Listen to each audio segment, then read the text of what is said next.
పైకి లీటర్లా కనిపించే ప్రతి ఆయిల్ ప్యాకెట్ లీటర్ కాకపోవచ్చు, కానీ ఫ్రీడమ్ ఆయిల్ ప్యాకెట్లో మాత్రం ఖచ్చితంగా లీటర్ నూనె ఉంటుంది. మంచు కుటుంబంలో కలహాలు రోజు రోజుకి ఒక కొత్త పుంతలు తొక్కుతున్నాయి. అంటే ఒకసారి సోషల్ మీడియా వేదికగా, మరొకసారి పోలీస్ స్టేషన్ల ముందు, ఒకసారి ఎదురుబడి గల్లెలు పట్టుకొని కొట్టుకోవడం, ఇలా రోజుకొక విధంగా మంచు మోహన్ బాబు కుమారులు ఎవరైతే ఉన్నారో ఇద్దరు, మంచు మనోజ్, మంచు విష్ణు, ఇద్దరు కూడా కలహాలు తారస్థాయికి చేరాయి. దాదాపు ఒక 6 నెలల నుంచి ఏడాది ఈ వ్యవధిలో దాదాపు ఎన్నిసార్లు పోలీస్ స్టేషన్లు మెట్లెక్కారు, ఎన్నిసార్లు గొడవలు అయినాయి, అనేక సార్లు మీడియా ప్రతినిధులు కూడా అక్కడ కొట్టిన సందర్భాలు కూడా మనం చూస్తున్నాం. తాజాగా ఇప్పుడు మంచు మనోజ్ తన కూతురు బర్త్డే కోసం రాజస్థాన్కి వెళ్ళిన సందర్భంలో మనోజ్ తన ప్రైవేట్ ఆర్మీ ఒక 150 మంది బౌన్సర్లతోటి తన ఇంటిపైన దాడి చేసి ఇంట్లో ఉన్న విలువైన వస్తువులతో పాటు తన కార్లను దొంగలించిండనే ఒక కేసును నార్సింగి పోలీస్ స్టేషన్లో మంగళవారం పెట్టిండు.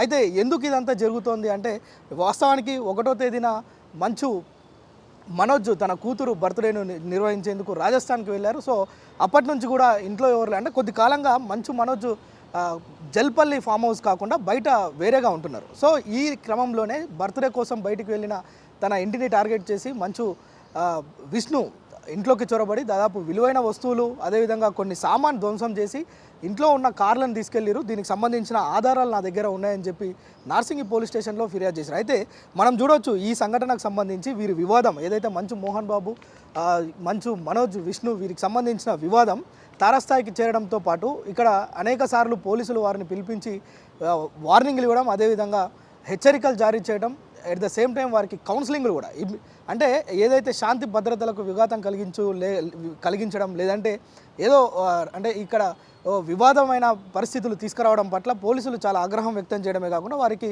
కౌన్సిలింగ్లు ఇచ్చి ఇలాంటివి చేయొద్దు అని స్వీట్ వార్నింగ్ కూడా ఇచ్చి వారిని పంపించడం జరిగింది. సో తాజాగా అంటే కొద్ది రోజులుగా ప్రశాంతంగా ఉన్న మంచు ఫ్యామిలీ ఈరోజు ఒక్కసారిగా మళ్ళా రోడ్డు మీదకి వచ్చి మంచు విష్ణు పైన మనోజ్ నార్సింగి పోలీస్ స్టేషన్లో కంప్లైంట్ చేయడం మరొకసారి చర్చకు దారితీసింది. అంటే నిజంగా ఈ కుటుంబంలో ఏం జరుగుతోంది, అసలు ఇద్దరు కుమారులపైన కూడా మోహన్ బాబు సైతం కేసులు పెట్టిన సందర్భం ఉంది. మళ్ళీ సపరేట్గా మంచు మనోజ్ పైన అంటే నా కుమారులు నా మాట వినడం లేదని, ఒకటి ఆస్తి తగాదాలు, మరొకటి అన్నదమ్ముల ఇద్దరి మధ్య సఖ్యత లేకపోవడం.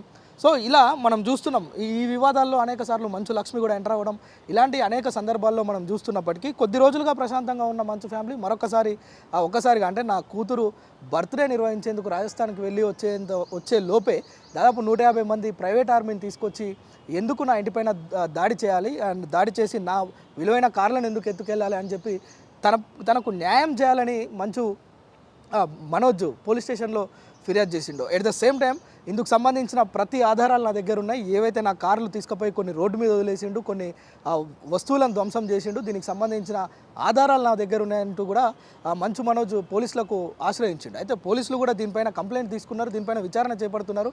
అయితే ఈ వివాదం పైన, ఈ తాజాగా నెలకొన్న వివాదం పైన కోర్టు ఇంట్లోకి వెళ్లేందుకు అనుమతించింది అంటూ జల్పల్లి ఫామ్ హౌస్లోకి వెళ్లేందుకు ప్రయత్నించిండు. సో ఈ విషయం తెలుసుకున్న పోలీసులు దాదాపు 2 కిలోమీటర్ల బయటనే అటు ఎవరిని వాహనాలు వెళ్లకుండా, ఎట్ ద సేమ్ టైం మంచు మనోజ్ని లోపలికి వెళ్లకుండా పోలీసులు అక్కడ కట్టడి చేస్తున్న పరిస్థితి. అయితే తన తండ్రితో మాట్లాడేందుకు అనుమతి ఇవ్వాలి అంటూ మనోజ్ పోలీసులతో కొంత వాగ్వాదం దిగడం, పోలీసులు అనుమతించకపోవడం, అక్కడే జల్పల్లి ఫామ్ హౌస్ ఏదైతే ఉందో మోహన్ బాబుకు సంబంధించిన ఫామ్ హౌస్ బైఠాయించి ధర్నా చేస్తున్న పరిస్థితి మనం చూస్తున్నాం. అయితే ఈ వివాదంలో తన తండ్రితో మాట్లాడేందుకే వెళ్తున్నాడా, లేదంటే ఇంట్లోకి వెళ్ళి ఏదైనా ఘర్షణ వాతావరణం చోటు చేసుకుంటుందా, శాంతి భద్రతలకు ఏమైనా విఘాతం కలుగుతాయా, లేదంటే ఈ వివాదం మరింత ముదురుతోందా అనే ఈ కోణంలో పోలీసులు ఆలోచించి అతన్ని లోపలికి ఎంటర్ చేయడం లేదు. వివాదానికి సంబంధించిన పూర్తి కారణాలు ఇరు వర్గాలు తమ వైఖరిని చెప్తూనే, అంటే ప్రత్యారోపణలు సోషల్ మీడియా వేదికగా కావచ్చు, మీడియా ముందు కావచ్చు, అడ్డగోలుగా ఆరోపణలు చేస్తూనే మరొక వైపు తండ్రితో మాట్లాడేందుకు వెళ్తే అనుమతించట్లేదు, కోర్టు అనుమతించిన తర్వాత కూడా పోలీసులు అడ్డుకోవడానికి మీరెవరు అని చెప్పి వారిపైన మనోజ్ ఫైర్ అయిన పరిస్థితి కూడా చూస్తున్నాం. నిజానికి పోలీసులు అనుమతిస్తారా, అక్కడ హైడ్రామా నెలకొంది ప్రస్తుతం. అయితే అక్కడ అతన్ని లోపలికి పంపిస్తారా, లేదంటే తన తండ్రే అతనితోటి ఏం మాట్లాడాలి, బయటకు వచ్చి మాట్లాడతాడా, లేదంటే విష్ణుని కుటుంబ సభ్యులు ఎవరైనా వచ్చి మనోజ్తో మాట్లాడి ఒక వివాదాన్ని పక్కన పెడతారా అనేది విషయాన్ని మాత్రం చూడాలి. మొత్తానికైతే ఈరోజు అక్కడ జల్పల్లి ఫామ్ హౌస్ దగ్గర మోహన్ బాబు ఇంటి వద్ద మాత్రం భారీగా పోలీసులు మోహరించారు. 2 కిలోమీటర్ల మేరనే వాహనాలు ఎవరి నా కుటుంబ సభ్యులే కాదు ఎవరికి కూడా అక్కడికి అనుమతించట్లేదు పోలీసులు. 2 కిలోమీటర్ల బయటే అందరినీ నిలిపివేస్తున్నారు. ఎవరైనా ఆ కుటుంబానికి అంటే లోపల పనిచేసేవారు ఎవరైనా ఉంటే కనుక వారి ఐడి కార్డులో లేదంటే లోపల ఇన్ఫర్మేషన్ తీసుకొని మాత్రమే పంపిస్తున్న పరిస్థితి అయితే చూస్తున్నాం. అయితే ఈ వివాదం ఎక్కడి వరకు వెళ్తుంది అని ఇటు సినీ ఇండస్ట్రీయే కాదు, ఇక్కడ వారికి ఉన్న అభిమానులు చాలా హ్యూజ్. అంటే ఈరోజు మంచు కుటుంబానికి ఉన్న అభిమానులు కావచ్చు, మోహన్ బాబుకు ఉన్న అభిమానుల కానుంచి ఇక్కడ మంచు లక్ష్మి కుటుంబ సభ్యులందరికీ కూడా పెద్ద ఎత్తున ఫాలోయింగ్ ఉంది. ఈ సినీ ఇండస్ట్రీయే కాదు, బయట అభిమానులు వేలాది లక్షలాది మంది ఉన్నారు. అయితే తాజాగా జరిగిన ఈ పరిణామం ఏదైతే నార్సింగ్ పోలీస్ స్టేషన్లో మనోజ్ ఇచ్చిన కంప్లైంట్, తన కార్లను దొంగలించుకపోయిండు, లేదంటే ఇంట్లో ఉన్న వస్తువులు, విలువైన కాగితాలు, విలువైన వస్తువులను ధ్వంసం చేయడమే కాకుండా 150 మందితో తన ఇంటిపైన అటాక్ చేసి ఇంట్లో ఉన్న విలువైన కార్లను తీసుకుపోయి తన ఆఫీస్లో పెట్టుకున్నాడు, కొన్ని వాహనాలను తీసుకుపోయి రోడ్ల మీద పెట్టుకున్నాడు అనే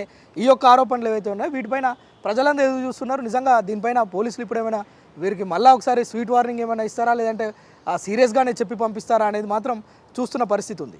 సుమన్ టీవీలో మీ పర్సనల్ అండ్ బిజినెస్ ప్రమోషన్స్ కోసం కింది నెంబర్కి కాంటాక్ట్ చేయండి.